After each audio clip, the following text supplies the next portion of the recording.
ஓம் சாந்தி. எல்லோரும் சந்தோஷமாக இருக்கிறீங்களா? ஸோ நம்ம வாழ்க்கையில்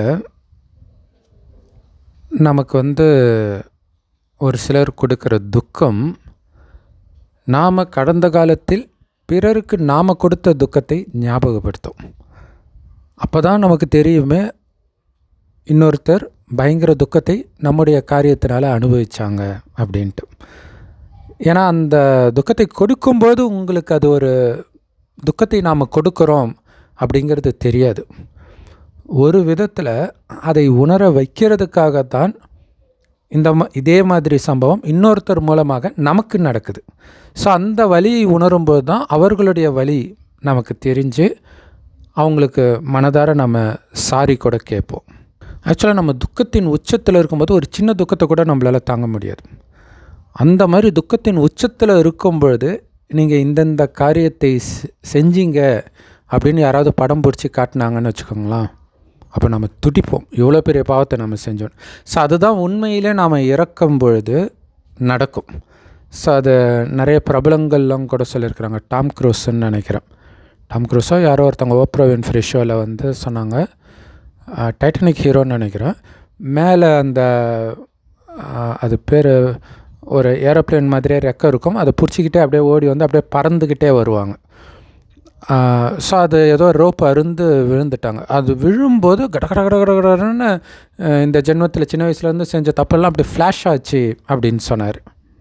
ஸோ இறக்கும்போது அதான் நடக்கும். இறந்து அடுத்த ஜென்மம் தாயின் கர்ப்பத்தில் இருக்கும் பொழுது 6 மாதம் ஆவரேஜாக நம்ம தாயின் கர்ப்பத்தில் இருப்போம். 4வது மாதத்தில் தான் ஆத்மா பிரவேசிக்கும். ஸோ அப்போ 10 மாதம் 6 மாதம் ஆச்சா. ஸோ அந்த 6 மாதமும் இதுக்கு முன்னாடி ஜென்மம் மட்டும் இல்லை, அதுக்கு முன்னாடி எத்தனை ஜென்மங்களில் என்னென்ன பாவம் செஞ்சீங்களோ அத்தனையும் உங்களுக்கு காட்சியாக கிடைக்கும். அப்போ தான் நம்ம உணர்வோமே. ஏன்னா நம்மளே துக்கப்பட்டு தான் இறந்துருப்போம். அந்த நேரம் நீங்கள் செஞ்சதை காட்டும்போது தான் உங்களுக்கு நீங்கள் பண்ணது தப்புன்னே உங்களால் உணர முடியும். ஆனால் உண்மையிலே நாம் செய்த பாவத்துக்கு ஈக்குவலான தண்டனை நாம் யாருமே அனுபவிக்கிறது இல்லைன்னு தான் உண்மை. நாம் பண்ணதில் ஒரு 10% கூட தண்டனை கிடைக்காது. கரெக்டாக அந்த பாவத்திற்கேற்ற தண்டனை இருக்காது. ஒன்றும் இல்லை, இப்போ ஒரு போர்னால லட்சக்கணக்கான பேர் சாகிறதுக்கு காரணமாக ஒரு தலைவர் இருக்கிறாருன்னு வச்சுக்கோங்களேன். அதிகபட்சம் என்ன தண்டனை கொடுத்துட முடியும் அவருக்கு? அவரை கொலை பண்ண முடியும்.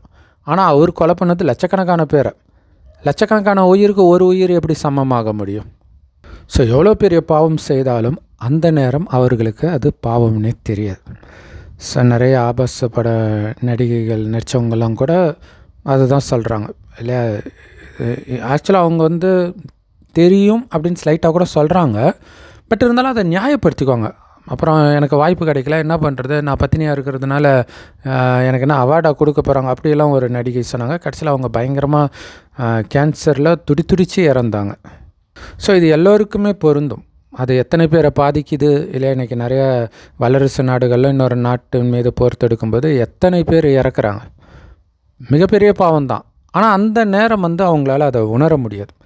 அவங்க வேறு எதையோ ஒன்றத்தை நியாயப்படுத்திக்குவாங்க. அப்படி இல்லைன்னா எனக்கு ஏதாவது பிரச்சனை ஆகிடும் அப்படி இப்படின்னு, அல்லது இந்த நாட்டை காப்பாற்றுறது என்னுடைய கடமை, அதுக்காக என்ன வேணாலும் பண்ணலாம் அப்படி நினச்சிட்ருப்பாங்க. ஸோ ஏதோ ஒரு விதத்தில் அவங்க பண்ணுறது ரைட்டு அப்படின்னு தப்பாக புரிஞ்சிருப்பாங்க. ஸோ இதே மாதிரி தான் நமக்கு இப்போ துக்கம் கொடுக்குறாங்க, நம்பிக்கை துரோகம் பண்ணுறாங்க அப்படின்னா அவர்களுக்கும் அவங்க செய்கிறது எவ்வளோ பெரிய பாவம் அப்படிங்கிறது சத்தியமாக தெரியாது. ஏதாவது ஒன்று நியாயப்படுத்திக்குவாங்க. ஆச்சரியமாக இருக்கும் அவங்க பக்கத்து நியாயத்தை கேட்டால். உண்மை என்னென்னா அவங்க மைண்டில் என்ன நினைக்கிறாங்கன்னு தலைகீழ நின்னாலும் நமக்கு புரியலை அப்படிங்கிறது தான் உண்மை. ஆனால் இவர்களும் ஒரு நாள் திருந்துவாங்க, கண்டிப்பாக திருந்துவாங்க, அதில் டவுட்டே வேண்டாம். ஆனால் திருந்துறதுக்கு ஒரு விஷயமாக என்ன நடக்கும் அப்படின்னா, எப்படி நம்ம செஞ்சது தப்புன்னு உணர்றதுக்கு நமக்கு ஒருத்தர் துரோகம் செய்யும்போது தான் நமக்கு தெரியுதோ, அதே மாதிரி அவர்களுக்கும் அதே மாதிரி ஒரு நிலை வரும். ஆனால் அந்த நிலை அவர்களுக்கு வரக்கூடாது அப்படின்னு மனதார நீங்கள் நினைக்கணும். ஏன்னா இப்படி பண்ணிட்டானே நீங்கள் நினைக்கிறது தான் அவனுக்கு சாபமாயிடும். நீங்கள் அவன் நாசமாக போன்னு சொல்ல தேவையில்லை, இப்படி பண்ணிட்டானே நினச்சாலே அதுவே சாபந்தான். அப்போ அப்படியும் நினைக்காம அந்த நேரம் என்ன பண்ணணுன்றது பைபிளில் ரொம்ப அற்புதமாக இயேசுவை சிலுவையில் அறைந்த பிறகு அவர் இறந்துட்டாரான்னு செக் பண்ணுறதுக்காக கீழே இருக்கிற காவலாளிகளில் ஒருத்தன் வந்து ஈட்டியை எடுத்து கீழே தண்ணி அடிச்சிட்டு இருப்பானுங்க மேலே. ஏன்னா அவர் செத்தால் தானே இவங்க போக முடியும் வீட்டுக்கு. அதனால் இறந்துட்டாங்களான்னு செக் பண்ணுறதுக்காக விலா எலும்பில் ஈட்டியால் குத்துவான் அசைவு இருக்குதான்ட்டு. அப்போ இயேசு வந்து, பிதாவே இவங்க என்ன பண்ணுறாங்கன்னு இவங்களுக்கே தெரில, இவங்கள மன்னிச்சிடுங்க அப்படின்னு சொல்கிறார். அது எவ்வளோ பெரிய பாடம் அது. அதுதான் உண்மை. யாருக்குமே தெரியாது அவங்க செய்கிறது தப்புன்னு, அது எவ்வளோ பெரிய பாவமாக இருந்தாலும் சரி. ஸோ இது ஒரு பழைய பாட்டு கூட வரும் இல்லையா, திருடனாக பார்த்து திருந்தாவிட்டால் திருட்டை ஒழிக்க முடியாது. எவ்வளோ சட்டம் போட்டாலும் அவன் அதை விட பிரில்லியண்ட்டாக திருடுற வேலையை பண்ணிட்டு தான் இருப்பான். ஸோ அவனாக திருந்தக்கூடிய ஒரு சூழ்நிலை என்றைக்காவது ஒரு நாள் வரும். அது ஒரு சாத்வீகமான சூழ்நிலையாக இருந்தால் பரவாயில்ல, அது பயங்கரமான வலியை கொடுக்க வேண்டாம்.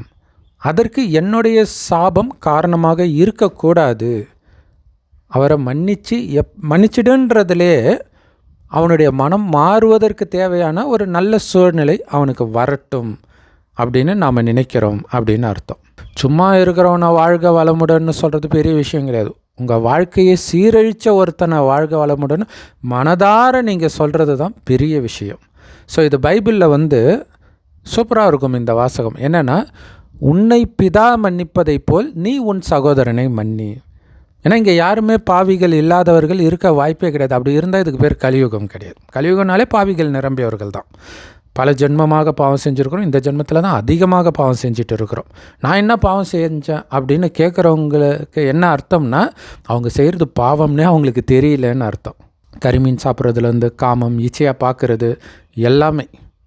ஸோ விளையாட்டாக ஒரு சிலர்கிட்ட போய் சொல்லி அவங்க ஷாக் ஆவாங்கள்ல, அதுவே பாவம் தான். அது எப்போ நமக்கு உணர்வோன்னா, நம்ம வயதான பிறகு அதே மாதிரி ஏதோ யாரோ ஒருத்தர் பண்ணுறாங்கன்னா அதை தாங்கிக்க முடியாது. அப்போ தான் தெரியும், நம்ம அவங்கக்கிட்ட சொல்லும்போது அவங்க வயதானவர்களாக இருந்தாங்களே நம்மளால். ஏன்னா குழந்தைங்களுக்கு அது உணர முடியாது இல்லையா. குழந்தைங்க பெரியவங்கக்கிட்ட அப்படியே வம்பு வளர்த்துட்டு இருப்பாங்க. ஆனால் அது அவர்களுடைய உயிரை பறிக்குது அப்படிங்கிறது தெரியாது.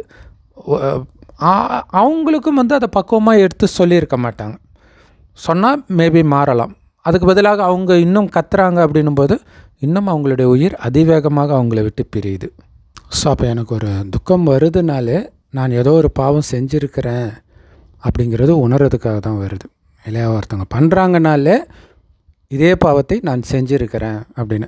ஸோ நான் செஞ்சதுக்கு தான் இது வருதுன்னாலே உங்கள் மனம் அமைதியாகிடும். அடுத்தது, எனக்கு துக்கம் கொடுப்பதற்கு ஒருத்தர் கருவியாக இருக்கிறாங்க இல்லையா, அவங்களும் நாம் என்ன பண்ணுறோன்றதே தெரியாமல் தான் பண்ணுறாங்க இல்லை. ஏன்னா செய்கிறதுக்கான தண்டனை வேறு அவங்க எப்படியும் அனுபவிப்பாங்க ஏதோ ஒரு விதத்தில்.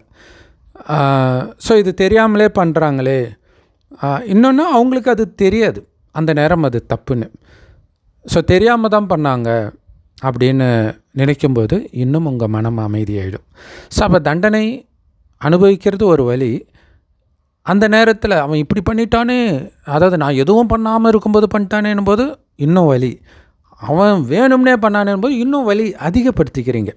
அதுக்கு பதிலாக உங்கள் மனதை சாந்தப்படுத்த அந்த தண்டனை காலம் ரொம்ப ரொம்ப கம்மியாகிடும்.